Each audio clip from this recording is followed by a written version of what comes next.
Hi, Sabrina. Thanks so much for joining me this evening.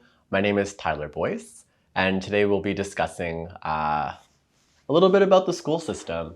Our goal here is to provide an educational resource that can be useful for parents, for families, and even for students on how best to navigate the education system. But before we get started, would you like to introduce yourself a little bit and let us know what brought you to this work, Sabrina? So as you said, my name is Sabrina. I have been doing youth work for most of my life. So working with police officers, working with different people who work within the education system to ensure that youth have positive resources in school, but also outside of school. In terms of my academic background, I studied conflict studies and human rights, so I understand the human rights elements to certain conversations that we'll probably be having today. And then on top of that, I did a degree in policy, so trying to understand some of the policy underpinnings to discussions around how Black families and also newcomer families navigate systems in Canada and abroad. Currently, I'm working at the Center for Resilience and Social Development as a student and family advocate, specifically working with Black families to address certain concerns that they have within the education system, but more particularly helping them advocate for their children within the school system. Super. So you clearly bring a lot of knowledge, expertise, and even lived experience to the conversation. So let's jump right into it. You said you worked with newcomer families, refugee families, and Black families, many of which are also even racialized families, right? So here in Canada, we have particular protections for the rights of the child. And I'm wondering if you could speak to that a little bit and maybe also put it in conversation with the education system. So in Canada, we follow a lot of UN human rights guidelines and conventions that are there to actually protect the rights of the child. Cool. Some of those include the right to life, development, and security, the right to have your opinions heard by adult, whether that's in budget plans, policy plans, or any sort of thing that revolves around your voice being heard. And we also have the right to respect the views and opinions of children. So clearly there are many different protections for children, as you've laid out, earmarked to the United Nations declarations around the rights of children, but also around like Canadian legislation. So can you tell me a little bit about how the role that the education system has to play when it comes to the rights of the child? So technically, our public education system is supposed to protect all of those rights of children that I mentioned, including having to listen to their voice, particularly in education systems, but also to ensure that they have the right to develop in a safe environment. Definitely. So maybe, we understand that equity is a goal, but not necessarily a fait accompli in the education system. It's not something that's happening perfectly in our public education system in Ottawa, but also, across the province, and some would even say across the country. So when we're talking about newcomer and immigrant families, those that you've worked with and advocate for, maybe you can kind of give us some insights into some of the key issues faced by newcomer and immigrant families. So in my experience, what I have found is that more generally, a lot of newcomer families just don't understand the system, and they don't quite understand what the roles of some of the teachers and administrators are and just how far that role goes into the life of their child. It also seems as though there's sometimes a lack of confidence to advocate for their children. So in certain situations, you might find that parents and the students believe that they shouldn't be in a certain stream or in a certain English language class. But because of the lack of ability to advocate, whether that's because of linguistic issues or whatever the issue may be, there unfortunately isn't that advocacy that needs to happen to ensure that the child goes into the right stream or the right class that matches their education level. So you talked a little bit about streaming, for example. Can you explain to folks who may be listening sort of what streaming is? So streaming is the idea that it usually happens in high school. It's the idea that students, based on their academic level or their academic achievements, either go into a stream that is more hands-on, less academic in its actual term. So they would go into the applied stream versus an academic stream, which Yep. tends to be for students who happen to have more academic abilities, as they might say. Unfortunately, what tends to happen is the quote-unquote troubled kids get put into the applied stream, and the kids who more so are able to follow this traditional education system that we have here fall into the academic stream. And what ends up happening is a lot of opportunities actually get cut out for a lot of those students later on down the road. So when it comes to parents, you said that sometimes there's a role that parents have to play to advocate for their child or children to be in an academic stream. Where does an academic stream lead students, and where does an applied stream lead students? So I don't want to say that an academic stream will necessarily lead to university and an applied stream will always lead to college. But what tends to happen is exactly that, is that students who are in an applied stream, it's harder to get those academic courses later on in your high school years so that you can get into those university courses that, or university level courses to get into university later. Of course, after you leave high school, there are resources available to help you reach ahead and move forward. But if we're just looking at high school courses, that's kind of how it goes. Applied leads into the trades or into college classes, when a lot of the university level courses go into university. So what I'm hearing from you with this idea of streaming is that a lot of them are ending up in maybe applied classes. Can you speak to maybe your perspectives on why that's happening, through your experience as an advocate for parents? So I think what's happening is when students are going into high school, teachers are basically the people who are making the decisions for them. It's not the families, it's not the student, it's teachers and administrators who are making those decisions. So if the student has a record of absences or possibly might have gotten into some trouble in elementary, then they immediately assume that that student is better suited to applied. Not only that, a lot of students, a lot of our Black students, a lot of our newcomer students are not getting a chance to prove themselves. So what happens is if they get one lower grade, they're immediately put into a stream that might not actually match their education level, instead of being given another chance to either prove themselves or to retake a test, or no one's really thinking about what other things go into a student maybe not doing well on that one test. There could be other factors, but that's not happening. Teachers are not thinking about that for our Black students and our newcomer families. So maybe let me throw it back to you on the topic of the teachers. What are some ways that teachers, the capacity of teachers to be a little bit more culturally competent, and by that I mean give that second chance. Understand that students are going to act differently in our education system, especially here in Ottawa, in these big cities where people come from all over the world, right? Students are going to act in different ways. So can you talk a little bit about, what is being done to improve cultural competency amongst teachers, or what you think needs to be done to improve the cultural competency amongst teachers? I think right now, teachers have to go above and beyond their positions to have that cultural competency or to understand what students are going through in their daily lives.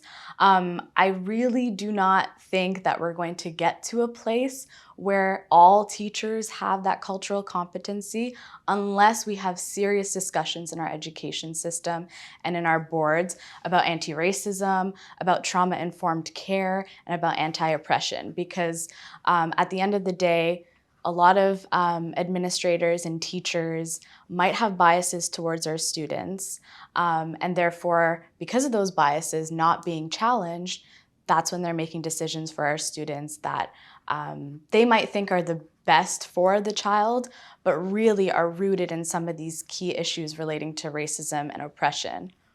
So what role do you see education leadership playing in making sure that those biases are being challenged? I think one of the big things that's going to need to happen is a cross-institutional discussion about racism, about oppression, and about some of the real-life experiences that some of these students have had before even coming into our systems. And the way that they can do that is by having proper training. So instead of using anti-racism as a kind of slogan and creating, policies, actually implement those policies. Actually speak to teachers who are doing the everyday work about what those policies actually look like on the day-to-day. And what role do you see racialized newcomer and immigrant parents playing when it comes to, making sure that those biases are being challenged amongst teachers, making sure that their child has equitable access to a public institution, the education system, that they should have equitable access to? Again, what role do you see parents being responsible for when it comes to advocating for their child? I think it is quite exhausting for parents to have to prove that their children are being discriminated against for in one way, shape, or form. But I do believe that parents need to kind of push themselves to advocate for their children. And whether that's by themselves or through the use of services that are available in our city, that's going to be the next step in making sure that those biases are being challenged. So here at CRSD, we have my position, which is there to literally take the advocacy piece from other workers, such as social workers and psychotherapists who have their own jobs but are doing that advocacy stuff on the side for families. I'm here to kind of take that and allow parents to use me as a resource in order to get that education they need to advocate for their child, but also to hopefully allow their children to advocate for themselves too. That's beautiful. And I'm really happy to hear that positions like yours exist as a resource in this city as it becomes more and more diverse, as the province of Ontario becomes more and more diverse. I think according to some counts, by the year 2031, so in a decade, this province is going to be 40% racialized. So that's almost half the people in a very, very populous part of Canada. They're going to have different backgrounds. So having positions like yours, I think this is just a small step, and hopefully it will proliferate throughout the province as a best practice to provide that support and that advocacy and that systems navigation in our education system. So we've talked a little bit about the advocacy piece. We've talked about the rights of the child. We've talked about key challenges and resources. But now I want to shift to a little bit more of a human conversation, which is about racialized newcomer and immigrant children and students themselves. It's no secret that we're going through a pandemic. We may or may not be at the tail end of it, but this has really wreaked havoc on the stress levels for our young people. So I guess from your experience, can you speak a little bit to maybe the stress that comes along with navigating the education system for students, for newcomer and immigrant students? So as you mentioned, there is a cost to being resilient and strong all the time. A lot of our students, whether it's at home or at school, are just pushed to just take it all in and keep trudging along. The issue with that is that it makes you feel super alone. And when you feel super lonely, it exacerbates all of that stress. You feel as though you don't have anybody to talk to. You feel as though you can't even lean on your own teachers that you see for more than half of the day. And that's really, really difficult. So what my suggestion would be to a lot of students is to identify people in your life who you know you can actually trust. People in your life who you know will be there for you and won't just tell you to be quiet and trudge along, but will tell you, hey, like what you're going through is not okay. Let's talk about it. Let's go for a walk. Let's paint together. Let's do something that uplifts your spirit together.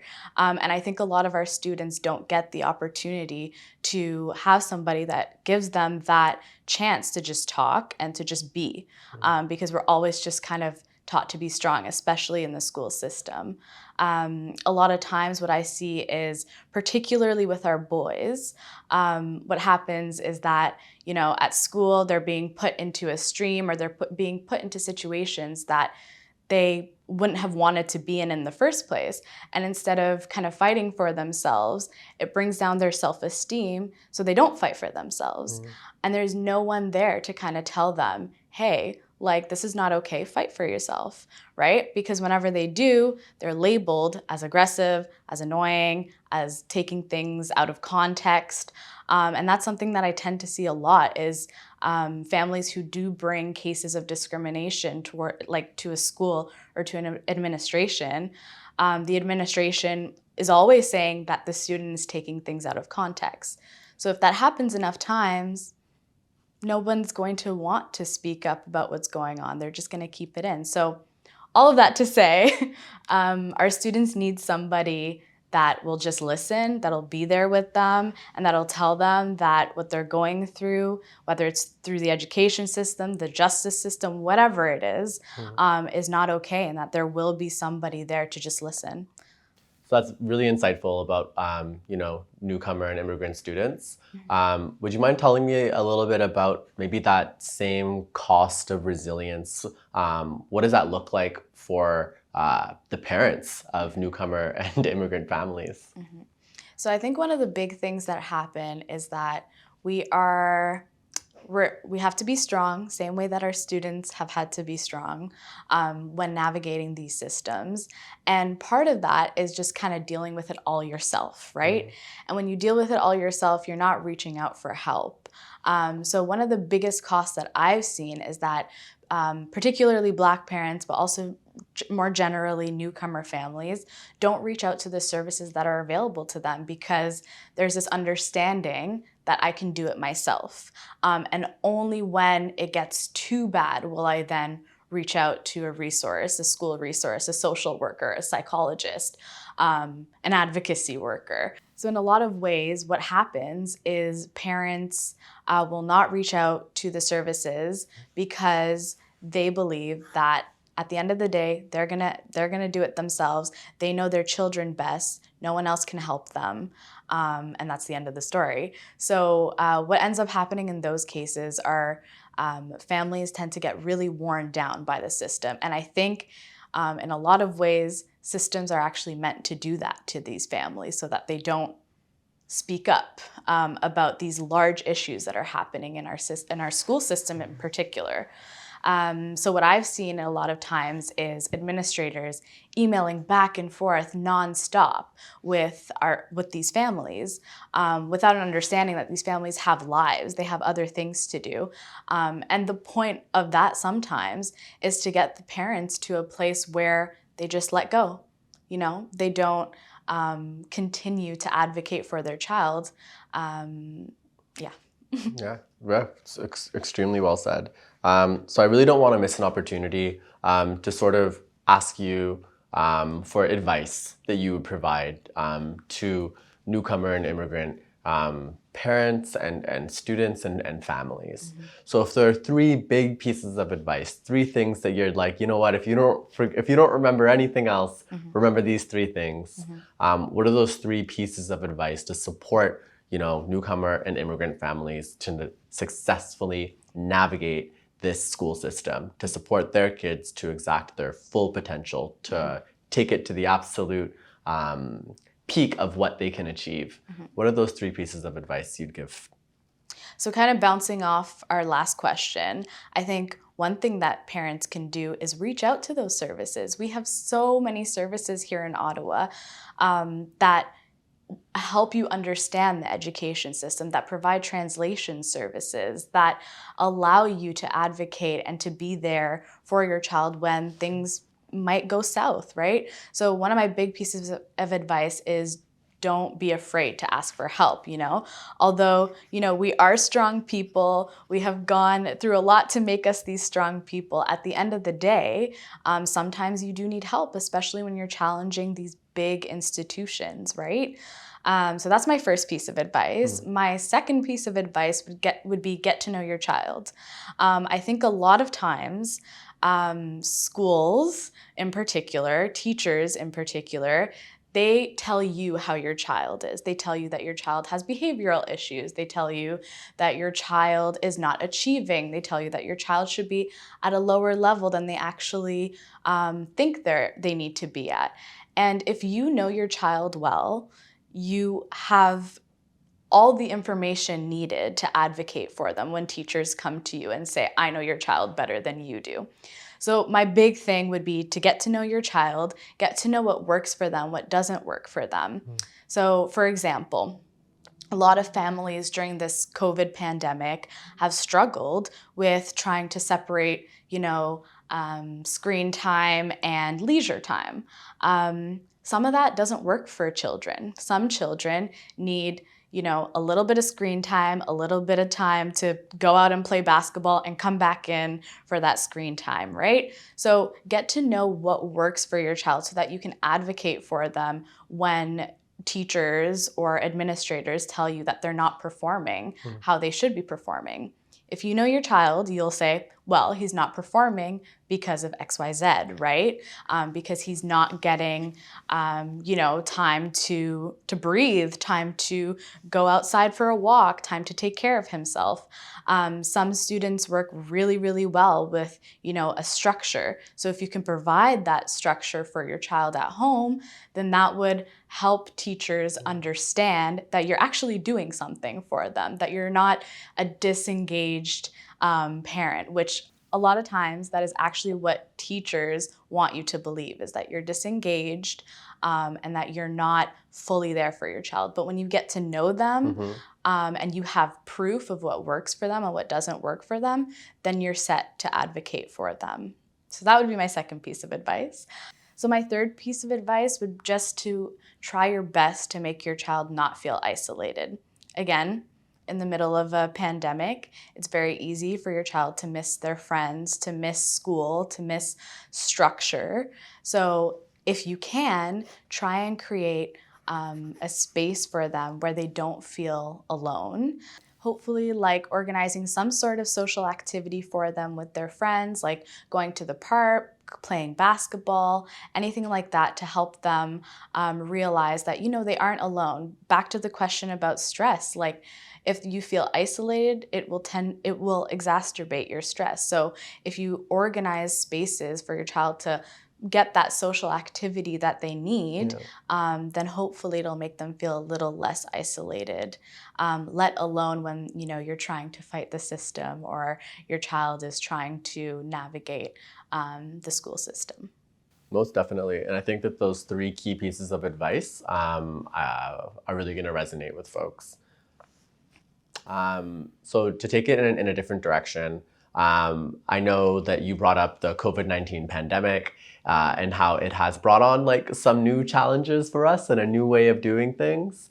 So I'm wondering if you could talk a little bit about how you see media literacy, digital use of computers, tablets, phones, all these different learning technology supports that exist. How do you see that playing into maybe a support for how parents can support their child in the education system? So media literacy is incredibly important now, especially as we come out of this pandemic. A lot of things will remain online because a lot of us have learned how to adjust to them. I think it's going to be very important for parents to learn how to navigate some of the main kind of online systems that their children are using, for the mere reason of being able to advocate for their child and being able to keep tabs on what is happening at school. So a lot of teachers they'll send emails back and forth, they'll send Google forms for parents to fill out. And when parents are not filling that out, it again makes them out to be kind of disengaged or not wanting communication with the teacher. And we don't want our families to come off that way, right? We want them to come off as engaged, which most of them are, right? So the main piece there would be just making sure that you understand the systems, you understand how to fill out a Google form, you understand how to respond to an email so that you're not coming off as disengaged or as not wanting to communicate with administration or with teachers. On top of that, to support your child, it will be really good to understand the systems that they use so that if there are any issues with it or if there's any missing work, or even if teachers make claims that there's missing work, but your child is telling you, oh no, I actually handed it in, which tends to happen a lot, you can actually go in yourself and figure out for yourself whether or not that work has been completed, and just figure out more about what's going on in your child's kind of day-to-day. Again, our children are away from us for most of the day. The only way that we can kind of be in touch with what they are doing at school, what assignments they have, what their grades are to have that media literacy. On top of that, one thing that I've noticed a lot with families is that students will not be performing well for the majority of the year, and then it'll come as a surprise at the end. Yeah. And then that causes a huge issue in the home, but also a huge issue with teachers, right? Because it's kind of like, why didn't you tell me earlier? And teachers will say, oh, well, his or her mark is actually on, the Google Doc or the Google Classroom. And if you don't know how to use that Google Classroom, then you're not going to know that your child is not performing well academically until it's too late, unfortunately.